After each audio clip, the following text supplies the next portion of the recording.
Starting chapter 4, Jinmu, having completed his rigorous training, stands in a serene courtyard. He is approached by Chungwoo, a fellow disciple from the Culmination Hall. Chungwoo introduces himself, causing Jinmu to recognize him as that guy. Chungwoo explains that he has brought food supplies, which Jinmu realizes must mean that Chungwoo has been assisting him with his training. Jinmu questions why Chungwoo had gained so much weight despite being a martial artist, suspecting that Chungwoo might be careless about his body. Chungwoo's arrival changes nothing for Jinmu, who remains resolute in his dedication to training. He quickly engages in a sparring session, demonstrating his commitment to becoming stronger. However, Chungwoo's presence disrupts Jinmu's focus, and he finds himself frustrated by the constant interruptions. Jinmu's annoyance is evident as he exclaims, "This pig! I'm going crazy!"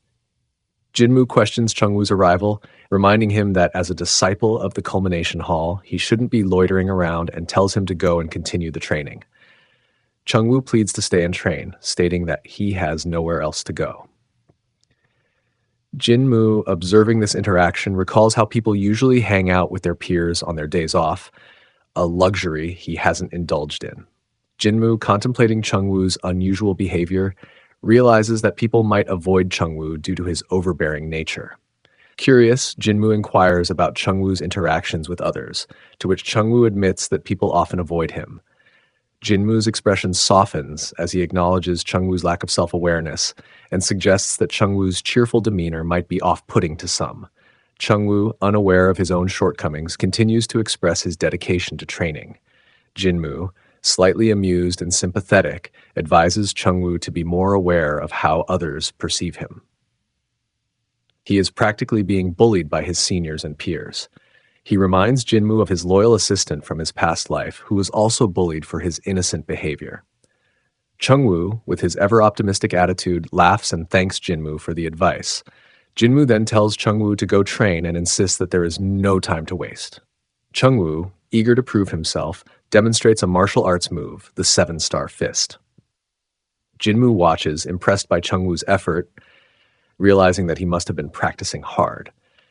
This revelation sparks Jinwoo's curiosity, and he decides to take a closer look at how the Wudang sect's second-class disciples train, leading him to follow Chungwoo and observe his training methods. Jinmu thinks, Chungmyeong is fat because he eats a lot and is lazy. For example, if your form is bad, you won't be able to do well no matter how much you train. Jinmu is frustrated with Chungmyeong's lack of discipline, but is determined to help him improve. Jinmu, while watching Chungmyeong struggle, says to himself, "Watching him is frustrating me to no end." He feels conflicted because it's not really his business, but he can't help but get involved. Jinmu exclaims that the style should change according to the body type. For example, if your arms are short, you'll have to use your feet more than in the original method, or you will have to use a trick. Whoever taught him was stupid. Jinmu, unable to hold back any longer, grabs Chungmyeong and sternly asks, "Why are you doing this?" Chungmyeong is taken aback by Jinmu's sudden outburst. Jinmu, pointing at Chungmyeong's chest, exclaims, "You're thick! You're fat! If you can't get it right, your training won't mean anything." Chungmyeong looks confused and overwhelmed. Chungmyeong, with a blank expression, clearly doesn't understand what Jinmu is trying to convey. Jinmu, frustrated, thinks, "Man, I'm going crazy." He lightly smacks Chungmyeong on the head and mutters, "What an idiot." Chungmyeong cries out in pain, "Ouch, that hurts." Jinmu wanted to show him how to do it properly and asks him to stand properly. Chungmyeong agrees with a smiley face. Jinmu tells him, "Come on, stand here and do it. Try the 7-star fist again." Chungmyeong, despite the pain, agrees to try again with determination. Chungmyeong gets into position, ready to give it another shot. Jinmu observes, ensuring Chungmyeong follows the correct form. Chungmyeong gathers his energy and focuses on executing the 7-star fist properly this time. He says, "Make your hits quick and concise. Since you don't have the brain, learn by getting hit. Now, lean in more." Jinmu gets frustrated and kicks him with his leg. He even tells that you can poke your opponent's eyes. Chungmyeong, with pain, says, "But sir, isn't that too cowardly?" Jinmu responds saying, "Shut up! There's no cowardly way to fight. If you win, it's over." Again, Again, Jinmu bombards Chungmyung with a barrage of punches and kicks and finally says, "That's enough for today." Jinmu continues, "But if you do a movement, you have to do it like your life depends on it," emphasizing the importance of dedication and precision in their training. Chungmyung falls down out of exhaustion and pain, but Jinmu is impressed by his tenacity and thinks that he got some tenacity since he kept moving until I told him to stop. Jinmu says, "Not to come here again from tomorrow. If you come, I will kill you here." Chungmyung is utterly shocked by his words and expression and runs away. Jinmu watches Chungmyung walk away, his expression unchanging. He thinks to himself, "He's so annoying. Please, please don't come back," expressing his desire to be rid of Chungmyung's presence. As the sun sets, Jinmu stands on the bridge, lost in his thoughts. Suddenly, a voice calls out to him, "Jinmu." It is his master, approaching him from behind. The master continues, "What were you doing here?" Jinmu turns to face him, surprised by his sudden appearance. Jinmu, trying to downplay the situation, responds, "I've never seen him before." Either he is a little stupid. He attempts to dismiss the topic, but his master seems curious. His master, with a discerning look, replies, "But you led him well. That's how it should be." Jinmu is taken aback by the compliment, questioning, "Why do you look so happy?" With a gentle smile, the master says, "I'll hurry up and prepare the meal." Jinmu, feeling a mix of emotions, simply replies, "All right." The next day, we see Jinmu training again, and someone calls him, "You punk!" He turns around and sees two people, Chungmyung and a new person, emerging. The other person is a first-class disciple of the Culmination Hall, Jinhyo, who is much more senior than Jinmu and also one of the ascetics that made it into Wudang sect's Great Seven. Jinmu, a great disciple of Culmination Hall, stands resolute, observing his surroundings. Beside him, Jinhyo, another esteemed disciple of the Wudang sect, and Chungwu appear, setting the stage for a tense encounter. Jinhyo, known for his unwavering dedication, confronts Jinmu, questioning his recent actions. Jinmu's calm demeanor contrasts sharply with Jinhyo's stern expression, creating an atmosphere thick with tension. Jinhyo, with a stern expression, accuses Jinmu of teaching Chungwu improper techniques that nearly rendered his opponent unable to produce energy. Jinmu, unfazed, responds calmly, denying any wrongdoing. Chungwu, caught in the middle, looks on with a mixture of confusion and concern. Jinhyo's accusation rings out, "Did you teach him the seven-star fist?" pointing at Chungwu's fatigued form. Jinmu, maintaining his composure, responds, "What if I did?" It's a legitimate technique. Jinhyo's anger flares as he points at Jinmu, demanding an explanation for the seven-star fist technique. Jinmu remains composed, deflecting the accusations with ease. Chungwu, sensing the rising tension, tries to mediate, but to no avail. Jinhyo, frustrated, declares that Jinmu's teachings are reckless and could endanger others. "Do you understand the consequences of such a reckless act?" Jinhyo's voice grows louder, drawing the attention of other disciples. Jinmu, maintaining his calm demeanor, subtly mocks Jinhyo's concern, hinting at his own superior understanding of martial arts. "Perhaps you don't fully grasp the intricacies of the technique," Jinmu suggests, a slight smirk playing on his lips. Jinhyo, feeling provoked, challenges Jinmu to prove his worth. "Then prove it. Show me the mastery you claim to possess," Jinhyo demands, his fists clenched in anger. The air is thick with anticipation as the two disciples prepare to clash. Jinmu decides not to use the actual sword as it may kill the senior. He unsheathes his practice sword, its wooden blade glinting in the sunlight.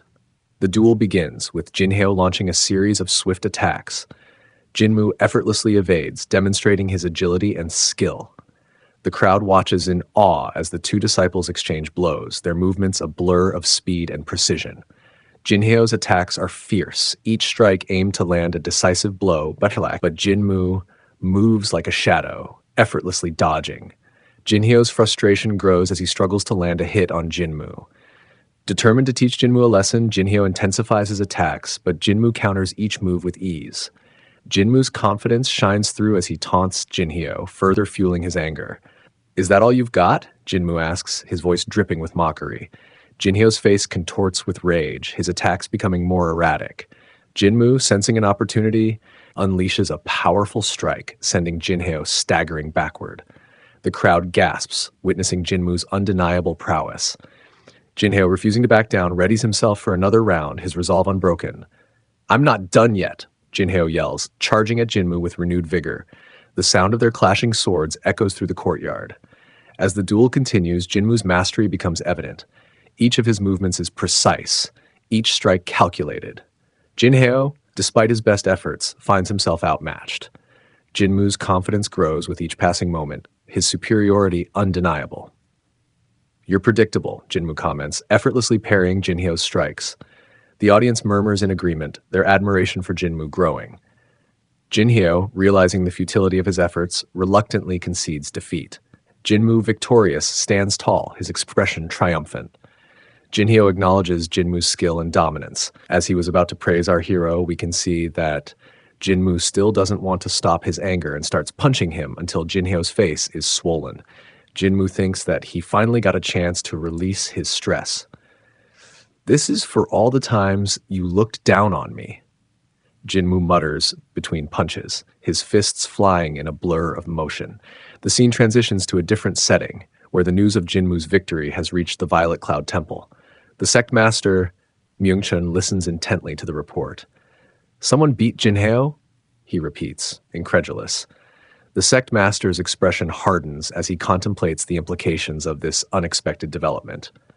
Tell it to me again, Myungchun demands, his eyes narrowing.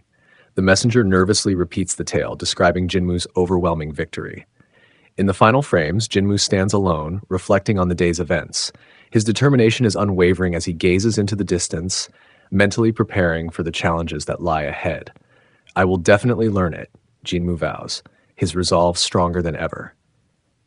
The chapter concludes with Jinmu's laughter echoing in the courtyard, a testament to his unyielding spirit and relentless pursuit of mastery. The sun sets behind him, casting a long shadow that symbolizes the immense journey still ahead. The chapter begins with a dramatic scene set in the Violet Cloud Temple. The sect's elders gather, their expressions grave and contemplative.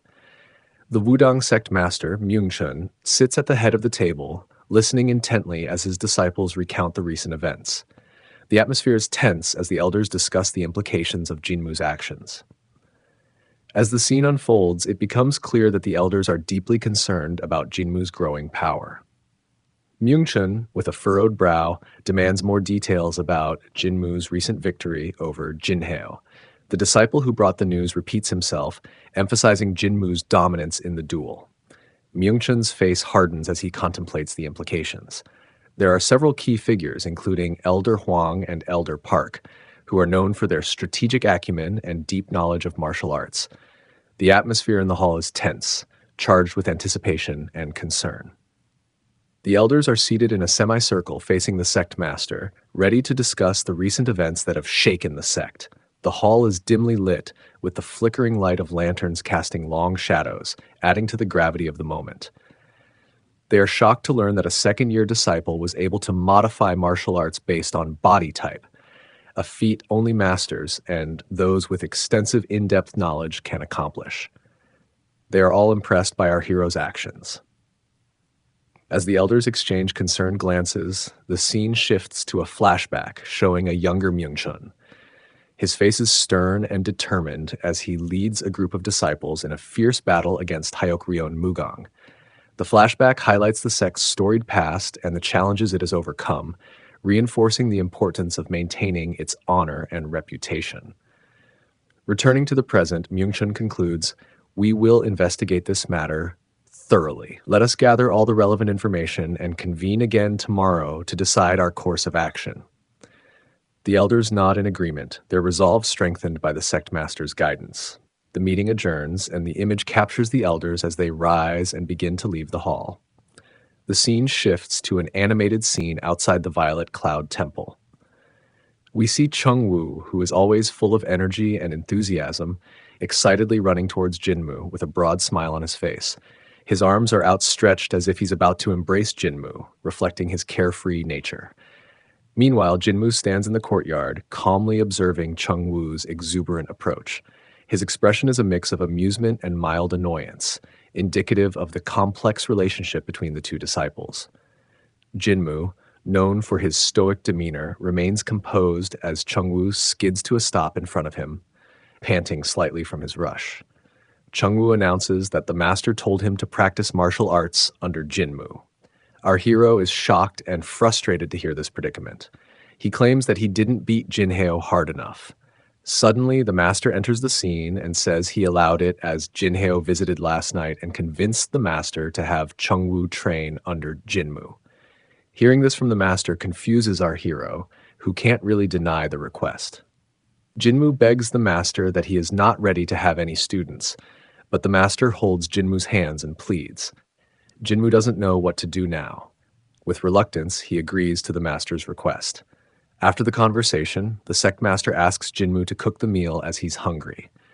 The scene transitions to an open courtyard where Jinmu stands, resolute and contemplative, reflecting on Master Ungle's words. The crisp morning air fills the space, bringing with it a sense of renewal and purpose. Jinmu's thoughts are interrupted by the sudden appearance of Chungwoo, who, as usual, seems bursting with energy. The cheerful disciple dashes towards Jinmu, his feet barely touching the ground in his excitement. "Jinmu! Jinmu!" Chungwoo calls out, his voice echoing through the courtyard. Jinmu turns to see Chungwoo approaching at full speed. Despite the disruption, Jinmu can't help but feel slight amusement at his friend's boundless enthusiasm. Jinmu threatens Chungwoo and gives him 3 rules to follow if he wants to be accepted. First, Jinmu is not his master. Second, Chungwoo must do whatever Jinmu tells him. Third, Chungwoo must never utter words like wow, yay, or hooray again like last time. Chungwoo, with a painful look on his face, screams, "I will follow your orders." Jinmu asks Chungwoo to go to the kitchen to prepare food. He instructs Chungwoo to get roosters and prepare food, giving step-by-step instructions. Jinmu thinks Chungwoo is really obedient and feels very satisfied to boss someone around after a while. Chungwoo asks Jinmu how he defeated the senior while praising our hero with a glowing face. Jinmu finds it amusing and boasts about himself. The food is prepared and both of them take the chicken to their grand master. Chungwoo, holding a bowl of ingredients, looks at Jinmu with wide-eyed wonder and asks, "I can really eat this?" His face lights up with excitement at the prospect of enjoying the fruits of their labor. Chungwoo asks if it's okay to eat meat, since eating meat is strictly forbidden based on the Wudang sect's commandments. Jinmu thinks they are nonsense, as he eats meat sometimes, and it's been a while since the master has had it too. Jinmu serves the food to his master and pleads with him to eat more chicken, saying he is getting stronger every day after changing his diet. With an evil expression, he thinks to himself that once he gets better, he can leave this place and never come back. The master, with a smiley face, offers some meat to Jinmu, but he politely rejects the offer by saying he has another bowl of meat outside for him and Chungwoo, and steps out. Jinmu says he is very hungry and is infuriated to see Chungwoo finishing the entire bowl by himself. He chases after Chungwoo with an angry look and shouts, "Why did you eat the soup too?" As this funny scene is going around, we now see the elders entering the sect to greet the Grand Master and listen to Jinmu's side of the events yesterday. But Jinmu is clueless and wondering why they have come all the way here. This concludes Chapter 6.